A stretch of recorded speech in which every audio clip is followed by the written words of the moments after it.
জুলাই আন্দোলনে কয়টা নেতার ছেলে শহীদ হয়েছে? কয়টা নেতার ছেলে পুলিশের সামনে গিয়া বুক পেতে দিছে?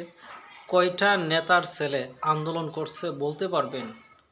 অথচ কৃষক, দিনমজুর, ছাত্র, আম জনতা সবাই একসাথে নেমে এই আন্দোলন সফল করছে, পুলিশের সামনে বুক পাইতে দিছে। যারা রক্ত ঢালছে তারা কিন্তু ক্ষমতার আশেপাশেও নাই।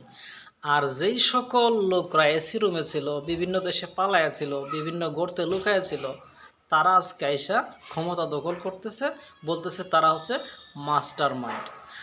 আচ্ছা, একটাবার চিন্তা করে দেখেন তো, এই সকল নেতা ছেলে বা মেয়েরা কোনো সময় কি কোনো আন্দোলনের সময় সামনের কাতারে থাকে বা পেছনের কাতারে কোনো সময় খুঁজে পাইছেন? পান নাই।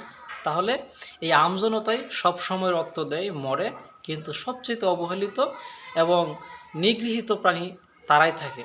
আর এই নেতারা গর্তে লুকায়ে থাকে, কোটি কোটি টাকা পাচার করে বিদেশ চলে যায়। ক্ষমতার যখন দ্বারে কাছে যাওয়ার সুযোগ আসে, আবার তারা দেশে চলে আসে। সুতরাং নেতাগুলা থেকে সাবধান থাকেন।